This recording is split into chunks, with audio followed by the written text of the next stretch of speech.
ഒരിടത്ത് കാടിനോട് ചേർന്ന് ഒരു ചെറിയ കുളമുണ്ടായിരുന്നു. ആ കുളത്തിൽ നിറയെ മീനുകളും ഞണ്ടുകളും തവളകളുമെല്ലാം ഉണ്ടായിരുന്നു.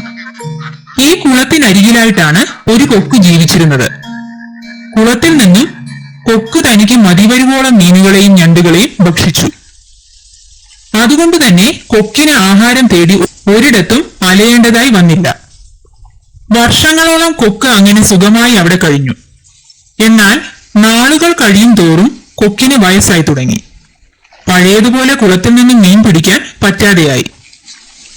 പലപ്പോഴും ഒന്നും കഴിക്കാതെ ദിവസങ്ങളോളം പട്ടിണി കിടക്കേണ്ടതായും വന്നു. കൊക്ക് സ്വയം പറഞ്ഞു, പ്രായമായത് കാരണം പഴയതുപോലെ മീനുകളെയൊന്നും പിടിക്കാൻ പറ്റുന്നില്ല. ഇങ്ങനെ എത്ര നാൾ ഞാൻ പട്ടിണി കിടക്കും? എന്തെങ്കിലും ഒരു ഉപായം കണ്ടെത്തിയേ മതിയാകൂ. അവസാനം പട്ടിണിയിൽ നിന്ന് കരകയറാൻ അവൻ ഒരു ഉപായം കണ്ടെത്തി. അതനുസരിച്ച് കൊക്ക് കുളത്തിന്റെ ഒരു വശത്തായിട്ട് ആരോടും ഒന്നും മിണ്ടാതെ ദുഃഖം അഭിനയിച്ചു കിടന്നു. തനിക്കരികിൽ അബദ്ധത്തിൽ വരുന്ന മത്സ്യങ്ങളെ പോലും പിടിക്കാൻ ശ്രമിക്കുന്നത് അവൻ നിർത്തി.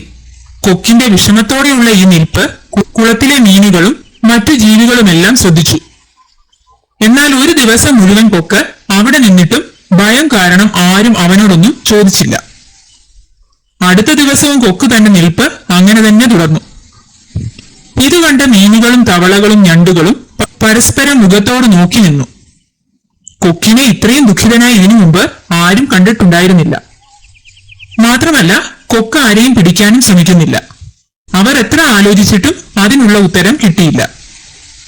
2 ദിവസമായിട്ടും അനങ്ങാതെയുള്ള കൊക്കിന്റെ നിൽപ്പ് ജീവികളിൽ ആകാംക്ഷ വർദ്ധിപ്പിച്ചു.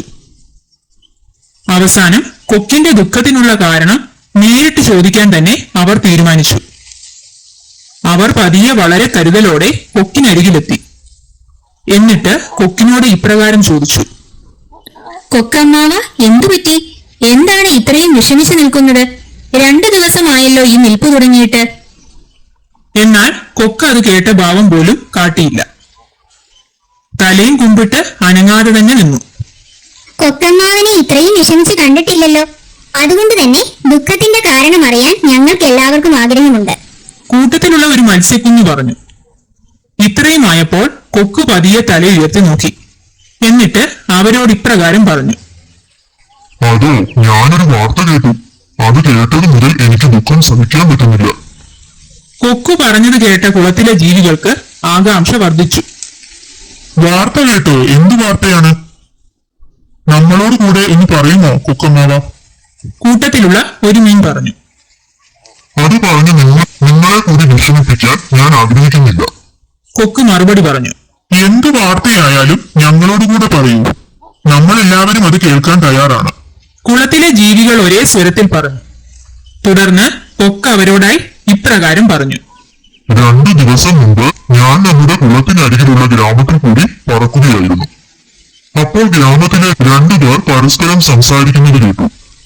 അവർ ഈ കുളം നികത്തി വയലാക്കുവാൻ പോവുകയാണെന്ന്. അത് കേട്ടത് മുതൽ എനിക്ക് വല്ലാത്ത വിഷമമായി. അങ്ങനെ വന്നാൽ ഈ കുളത്തിൽ മത്സ്യങ്ങളും ഞണ്ടുകളും തവളകളും ഒന്നും കാണുകയില്ല. എനിക്ക് മറ്റൊരു കുളത്തിലേക്ക് പോകേണ്ടി വരും. ചിറകുകളുള്ള കാരണം എനിക്ക് പറന്നു പോകാൻ കഴിയും. പക്ഷെ നിങ്ങൾക്ക് എന്നെ പോലെ പറക്കാൻ കഴിയില്ലല്ലോ. നിങ്ങൾ എന്ത് ചെയ്യും? എന്റെ ദുഃഖത്തിനുള്ള കാരണം ഇതാണ്. കൊക്കിന്റെ മറുപടി കേട്ട് കുളത്തിലെ ജീവികൾ ഞെട്ടിപ്പോയി. അവർ എന്തു പറയണമെന്നറിയാതെ പേടിച്ചു നിന്നു. എന്നിട്ട് അവർ കൊക്കിനോട് ചോദിച്ചു, ഞങ്ങൾക്കും ഇവിടെ നിന്നും രക്ഷപ്പെടണം. അതിനെന്തെങ്കിലും വഴിയുണ്ടോ കൊക്കമ്മാവ? ഇത് കേട്ടതും കൊക്ക് പറഞ്ഞു, എനിക്ക് വേണമെങ്കിൽ നിങ്ങളെ രക്ഷിക്കാൻ കഴിയും. ഞാൻ എന്തായാലും ദൂരെയുള്ള ഒരു വലിയ കുളത്തിലേക്ക് പോകാൻ തീരുമാനിച്ചിരിക്കുകയാണ്. നിങ്ങൾക്ക് താല്പര്യമുണ്ടെങ്കിൽ ഞാൻ നിങ്ങളെയും കൂടെ കൂട്ടാം. ഇത് കേട്ടതും കുളത്തിലെ ജീവികൾ ബഹളം വയ്ക്കാൻ തുടങ്ങി. ഞങ്ങളെയും രക്ഷിച്ചു, ഞങ്ങളെയും കൂടെ കൊണ്ടുപോകൂ. മീനുകൾ തന്റെ സൂത്രത്തിൽ വീണുവെന്ന് മനസ്സിലാക്കിയ കൊക്ക് അവരോടായി ഇപ്രകാരം പറഞ്ഞു, തീർച്ചയായും ഞാൻ നിങ്ങളെ എന്നോടൊപ്പം വലിയ കുളത്തിലേക്ക് കൊണ്ടുപോകുന്നതാണ്. പക്ഷെ നോക്കൂ, എനിക്ക് ഒരുപാട് വയസ്സായി. നിങ്ങളെ എല്ലാവരെയും ഒരുമിച്ച് വലിയ കുളത്തിലേക്ക് കൊണ്ടുപോകാൻ എനിക്ക് സാധിക്കുകയില്ല. ഓരോ ദിവസവും കുറച്ചു പേരെ വീതമാണെങ്കിൽ ഞാൻ കൊണ്ടുപോകാം. എന്തായാലും ഗ്രാമവാസികൾ കുളം നികത്താൻ കുറച്ചു ദിവസമെടുക്കും. അതിനു മുമ്പായി ഞാൻ നിങ്ങളെ എല്ലാവരെയും വലിയ കുളത്തിലെത്തിക്കാം. ഇത് കേട്ടതും കുളത്തിലെ ജീവികൾക്ക് വലിയ സന്തോഷമായി. അവർ കൊക്കമ്മാവന്റെ അഭിപ്രായത്തോട് പൂർണ്ണമായും യോജിച്ചു. അടുത്ത ദിവസം മുതൽ തന്നെ കുറച്ചു മീനുകളെയും കൊണ്ട് കൊക്ക് പോകാൻ തുടങ്ങി. അങ്ങനെ കൊക്കിന്റെ സൂത്രം വലിച്ചു. കൊക്കു മീനുകളെ പറഞ്ഞു പറ്റിച്ചു കൊണ്ടുപോയിരുന്നത് കുളത്തിലേക്കായിരുന്നില്ല, മറിച്ച് തനിക്ക് വേണ്ട ഭക്ഷണമായിട്ടായിരുന്നു. അങ്ങനെ ദിവസങ്ങൾ കടന്നുപോയി. കുളത്തിലെ മീനുകളുടെ എണ്ണവും കുറഞ്ഞു വന്നു. ഇതേ കുളത്തിലായിരുന്നു സമർത്ഥനായ ഒരു ഞണ്ട് ജീവിച്ചിരുന്നത്. അവൻ ദിവസവും കൊക്കമ്മാവൻ വന്ന് മീനുകളെ കൊണ്ടുപോകുന്നത് കാണുന്നുണ്ടായിരുന്നു. അവനും എങ്ങനെയും ഈ കുളത്തിൽ നിന്ന് രക്ഷപ്പെടണമെന്നുണ്ടായിരുന്നു. അങ്ങനെ ഇരിക്കെ ഒരു ദിവസം മീനുകളെ കൊണ്ടുപോകാനായി കുളത്തിലേക്ക് വന്ന കൊക്കിനോട് ഞണ്ട് ചോദിച്ചു, കൊക്കമ്മാവ, എനിക്കും ഇവിടെ നിന്ന് രക്ഷപ്പെടണമെന്ന് ആഗ്രഹമുണ്ട്. എന്നും മീനുകളെയല്ലേ കൊണ്ടുപോകുന്നത്, ഇന്ന് എന്നെ കൊണ്ടുപോകാമോ? ഇത് കേട്ടതും കൊക്കിന് സന്തോഷമായി. അതെന്തായാലും നന്നായി. മീനുകളെ ഭക്ഷിച്ച് ഞാനും മടുത്തു. ഇന്നൊരു വ്യത്യസ്തമായ ഭക്ഷണമാകട്ടെ. എന്തായാലും ഇന്ന് ഞണ്ടിനെ തന്നെ കൊണ്ടുപോവാം. ഇതും മനസ്സിൽ വിചാരിച്ച് കൊക്ക് ഞണ്ടിനോട് പറഞ്ഞു. തീർച്ചയായും ഞാൻ ഇന്ന് നിന്നെ കൊണ്ടുപോകുന്നതാണ്. ഇത് കേട്ടതും ഞണ്ടിന് വളരെയധികം സന്തോഷമായി. നമുക്ക് ഇപ്പോൾ തന്നെ പോകാം. കൊക്ക് പറഞ്ഞു. നീളമുള്ള തന്റെ ചുണ്ടുകൊണ്ട് ഞണ്ടിനെയും കോരിയെടുത്ത് കൊക്ക് പറക്കാൻ തുടങ്ങി. കൊക്കിനൊപ്പം പറക്കുമ്പോഴും അവൻ എത്തിപ്പെടാൻ പോകുന്ന വലിയ കുളത്തിനെ കുറിച്ചും അവിടെ സുരക്ഷിതമായി എത്തിച്ചേർന്ന കുളത്തിലെ തന്റെ സുഹൃത്തുക്കളെ കുറിച്ചുമായിരുന്നു ഞണ്ടിന്റെ ചിന്ത. എന്നാൽ കുറച്ചുനേരം പറന്നു കഴിഞ്ഞിട്ടും ഞണ്ടിനടുത്തെങ്ങും കുളം കാണാൻ കഴിഞ്ഞില്ല. മാത്രമല്ല കുറച്ചകലെയായി കുറെ പാറക്കെട്ടുകൾ മാത്രമേ കാണുന്നുണ്ടായിരുന്നുള്ളൂ.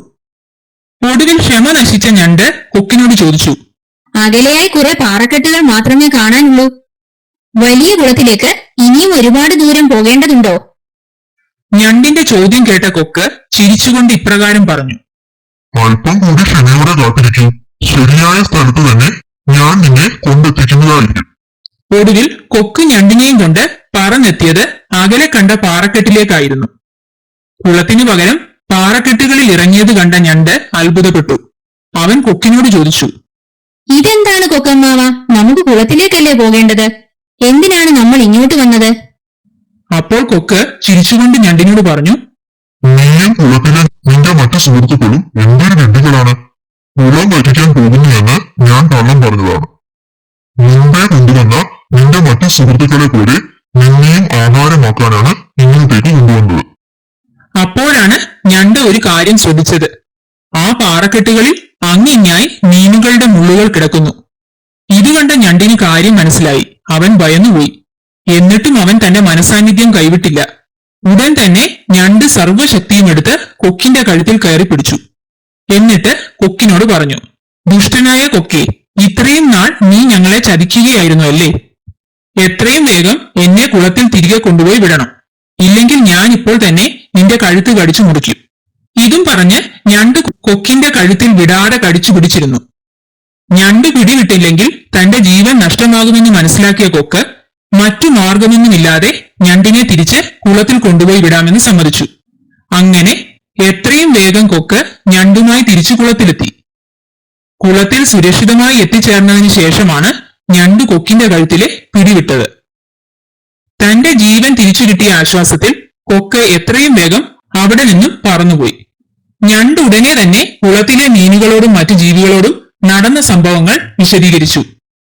തങ്ങളെ കൊക്ക് സൂത്രത്തിൽ വഞ്ചിച്ചതാണെന്ന് മനസ്സിലാക്കിയ മീനുകൾ വളരെയധികം നിരാശരായി. പിന്നെ ഒരിക്കലും അവർ അതുപോലെ ആരെയും വിശ്വസിച്ചിട്ടില്ല. ഇതായിരുന്നു ഇന്നത്തെ കഥ, കൊക്കും ഞണ്ടും. ഈ കഥയുടെ ഗുണപാഠം, മനസാന്നിധ്യം കൈവിടാതിരുന്നാൽ ഏത് പ്രതിസന്ധി ഘട്ടത്തിലും നമുക്ക് അതിജീവിക്കാം.